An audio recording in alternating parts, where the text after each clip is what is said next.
Capítulo 2 de la tercera parte. Habían pasado varios años desde el día en que Juan Calle y Juvenal Zunagua con sus familias se establecieron en la mina Formidable. Muchas cosas ocurrieron en ese lapso.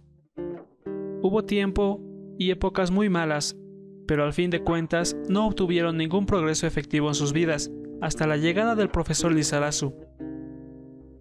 Sobrellevaron sus míseras existencias, perseguidos siempre por el negro e incógnito fantasma del porvenir. Ese porvenir en que preferían no pensar, ni siquiera tratar de vislumbrarlo para no ser presas de la desesperación. Mejor, mucho mejor, era vivir al día, sin recordar el pasado ni otear el futuro. Si no había pan, si hoy no podían reír los niños, si las mujeres estaban sanas, si aún había fuerzas para trabajar, ¿por qué pensar en el mañana? ¿Y acaso quedaba alientos que a lo menos permitieran meditar sosegadamente después de las terribles jornadas? El profesor Lizarazu, con ese indomable y silencioso valor lleno de recursos de los grandes espíritus, que utilizando a la par de la persistencia, sagacidad y energía, en el último tiempo logró infundir en las almas de algunos mineros un poco de inquietud y algo de esperanza, sacudiéndolos de la vida animal que hasta entonces llevaran al mostrarles en las horas libres un descanso mejor que el sueño y superior al no hacer nada: aprender. A la sazón, las familias de los dos obreros se encontraban en una situación económica relativamente bonacible, pues tanto Calle como Zunagua llegaron a ser perforistas con un salario diario de 35 bolivianos, según viviendo juntos y compartiendo sus respectivos ingresos metódicamente administrados por Sebastiana. Juvenal Zunagua había cambiado muy poco físicamente, mientras Juan Calle se encontraba notoriamente transformado. Ya no era el mocetón fornido y robusto de la empresa Buena Estrella. Más bien, se le veía delgado y enjuto, con ojeras pronunciadas y mirada nerviosa y afiebrada. Su familia aumentó de número.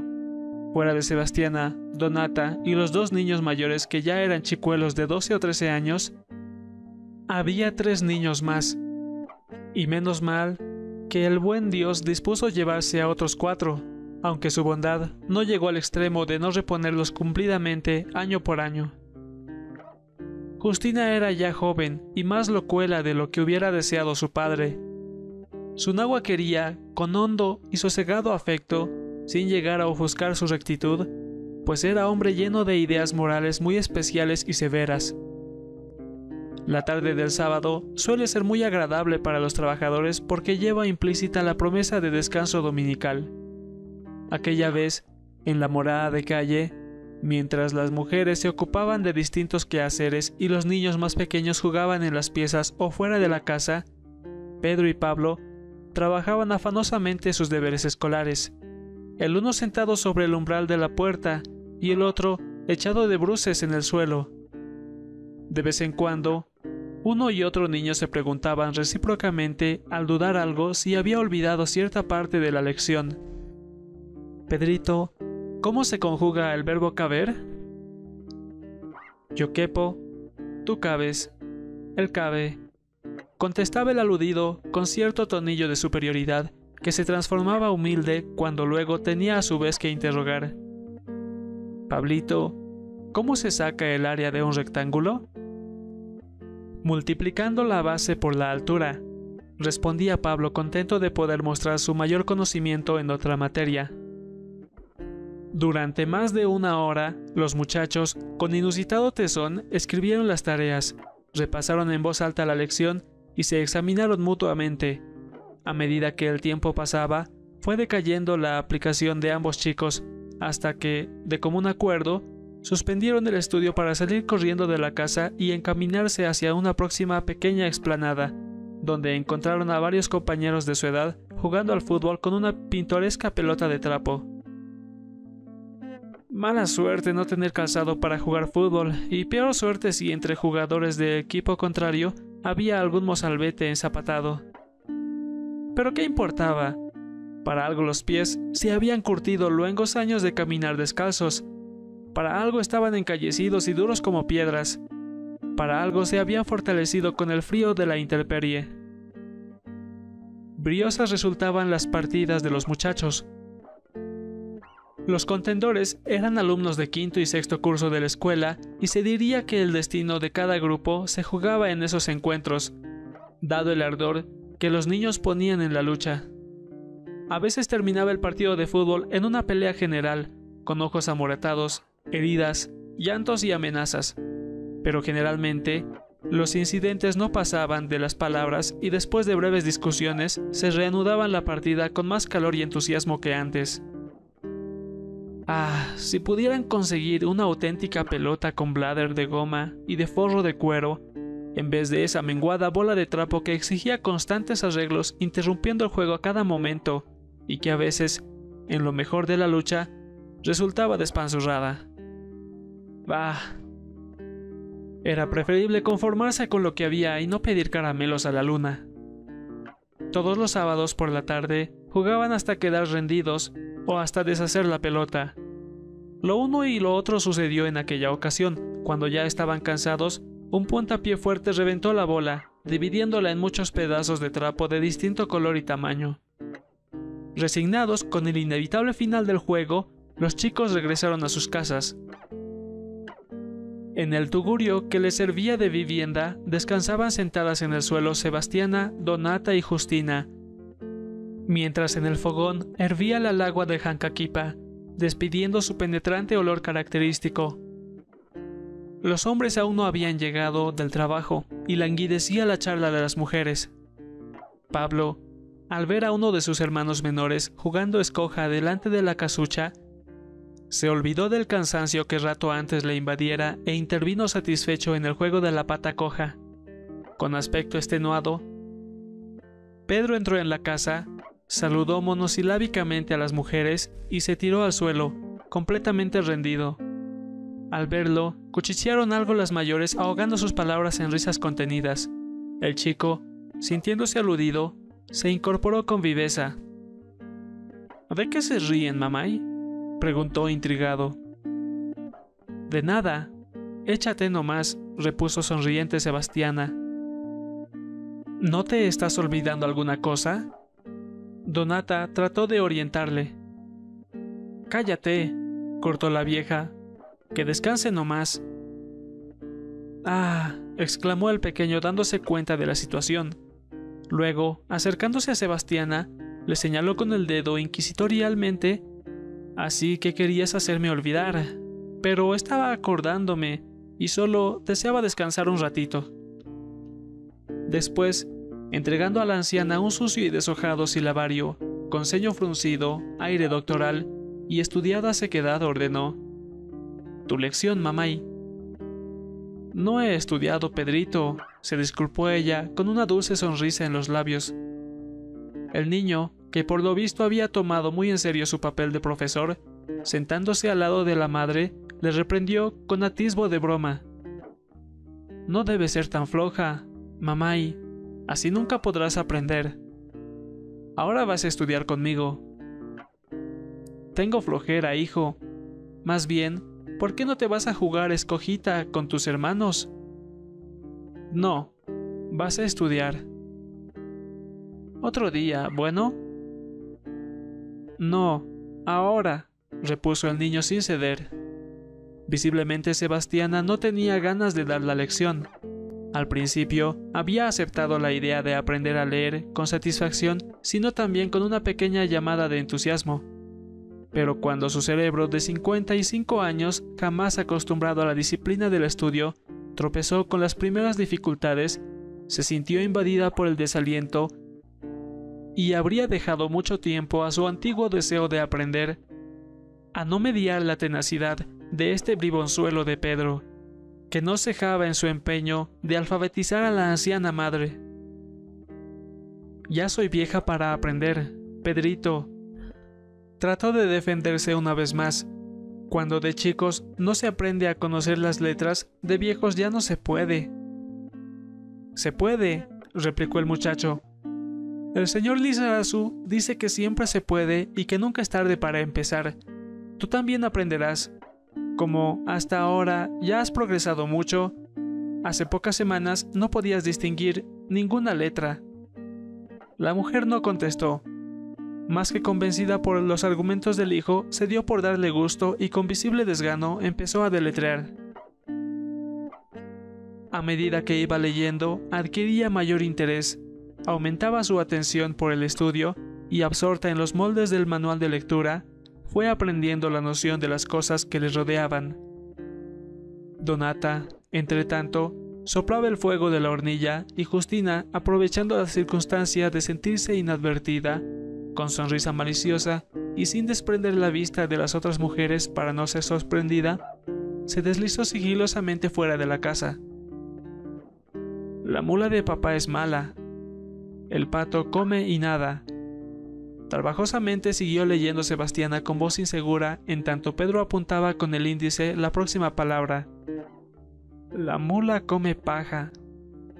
Aunque el rostro magro de Sebastiana se había poblado de innumerables arrugas que hacían más profundas con el esfuerzo de la lectura, y aunque sus manos huesudas, también llenas de pliegues, temblaban imperceptiblemente al sostener el libro, había algo de juvenil en su figura.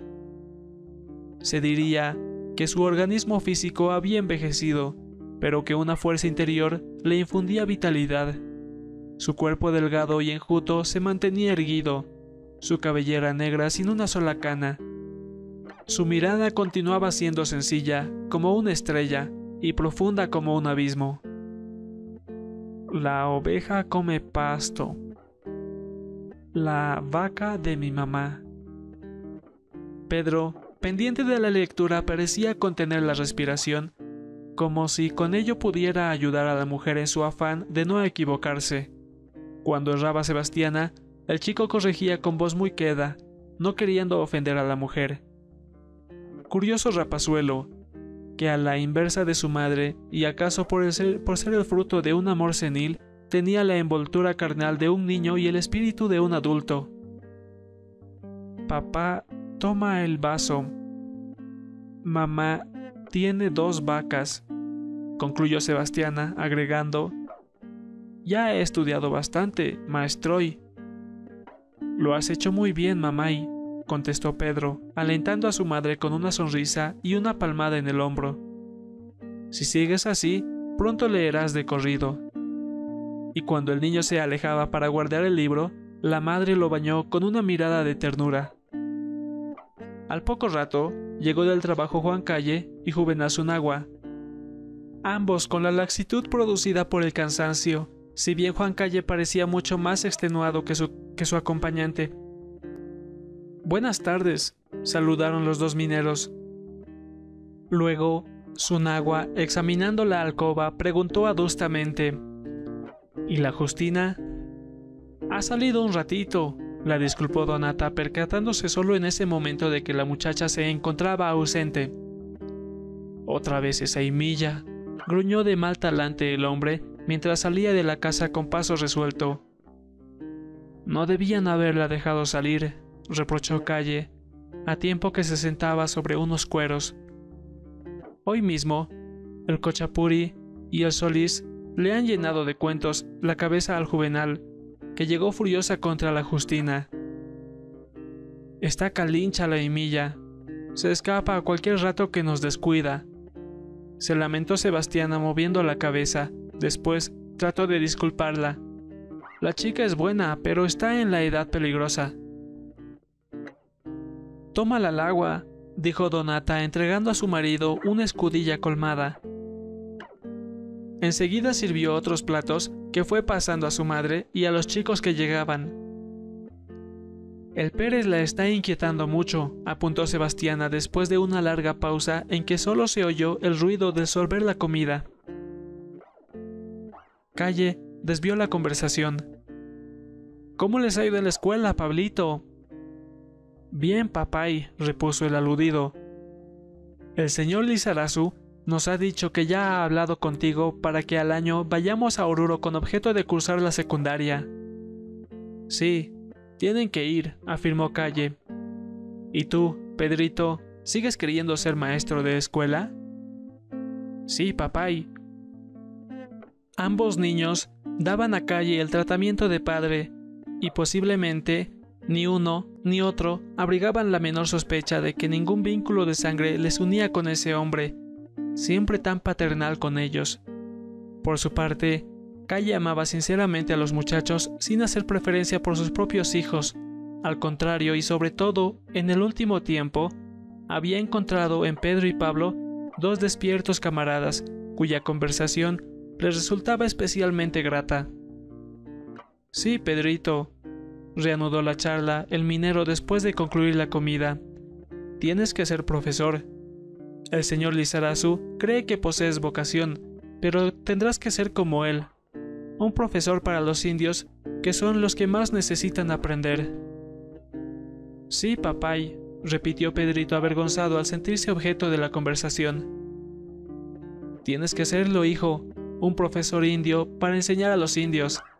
¡Qué lindo! ¿Cuánto hubiera dado por tener tu suerte y poder enseñar a mis hermanos de sangre?» «Sí, papay». En ese momento entró Justina en la pieza con las mejillas arreboladas y faltándole el aliento. «Fui a la casa de doña Crescencia», se disculpó tímidamente al entrar. «Tu padre está furioso», le avisó Donata apresurándose en servirle su ración. Sebastiana, acercándose a Justina, la reprendió con suavidad.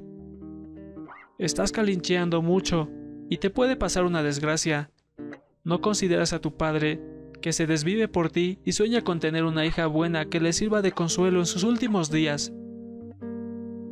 La anciana siguió haciéndole reflexiones en voz baja, mientras la muchacha se apresuraba a concluir su comida, sin prestar gran atención a las reconvenciones de la abuela.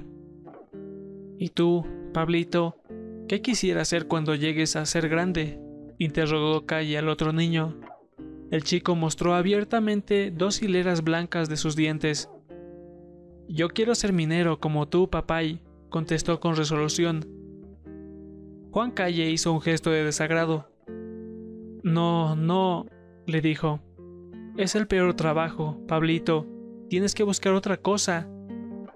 No es que yo quiera hacer de ustedes unos doctores, pero desearía que ambos tuvieran un porvenir mejor que el mío.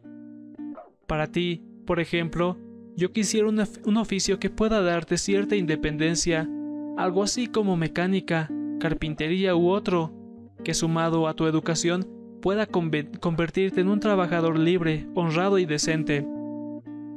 Los niños se hallaban pendientes de las palabras del padre adoptivo, el cual, estimulado por la atención y el interés de los pequeños, siguió expresando muchos de los más recónditos pensamientos rumiados a solas cientos de veces. «En nuestro país», continuó, «se critica siempre a los obreros por sus vicios, su falta de cumplimiento y seriedad, su poca honradez y la ausencia del concepto de responsabilidad. Desgraciadamente, y de modo general, eso es cierto, aunque cabría decir, a quienes sí observan, que los culpables de esa situación no somos precisamente nosotros, sino ellos que jamás se ocuparon de educarnos y que por el contrario fomentaron nuestros vicios, estimularon nuestras taras y se aprovecharon de nuestra ignorancia.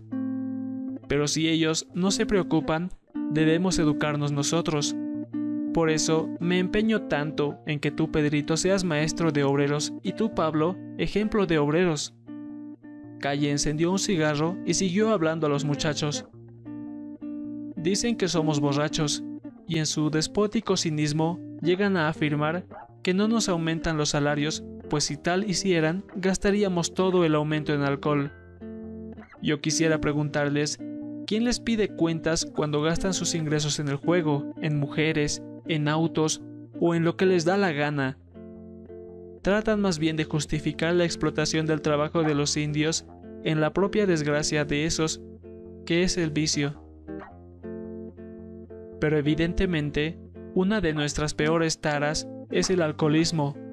Ustedes me han visto muchas veces borracho, y borrachas las han visto a mamá Sebasta y a mamá Donata, y borracho al Sunagua, al Quispe, al Terceros y a todos.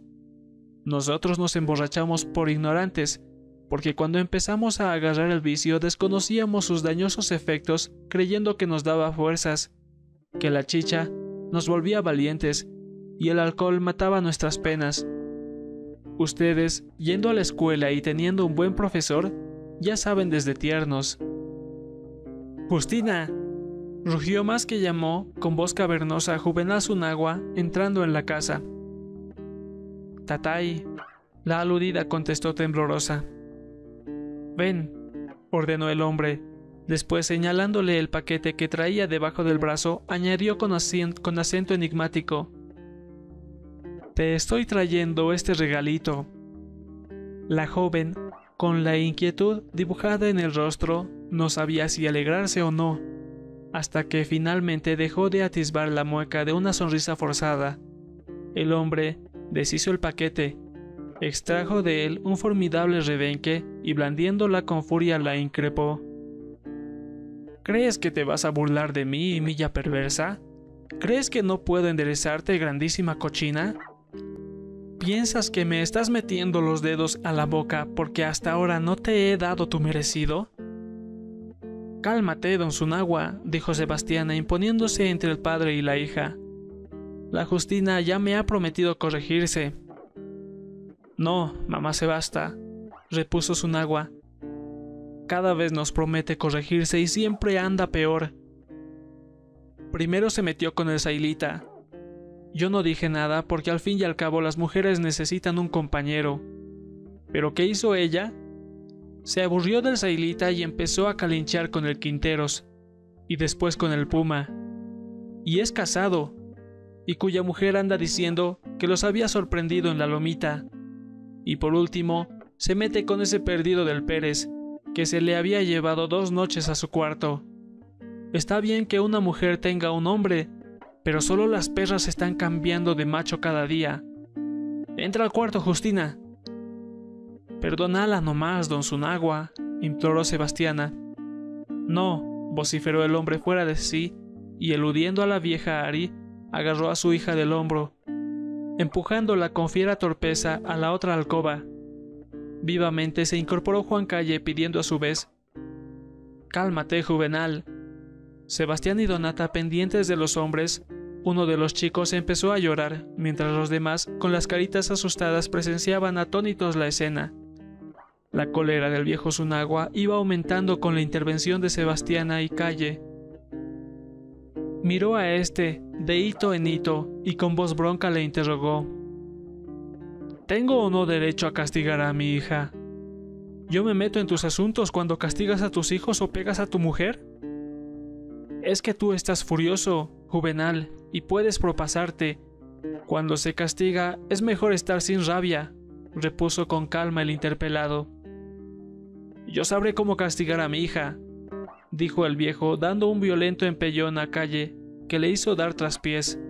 Luego entró rápidamente en la pieza y trancó la puerta por dentro. Calle trató de forzar la entrada sin conseguirlo. Zunagua, libre de terceros, profiriendo palabras e insultos, castigó a su hija brutalmente. Los de afuera no tuvieron más remedio que oír, impotentes, el ruido estremecedor que hacía el rebenquete al cruzar el aire y caer con violencia sobre el cuerpo de la castigada, que gemía desesperada después de cada golpe.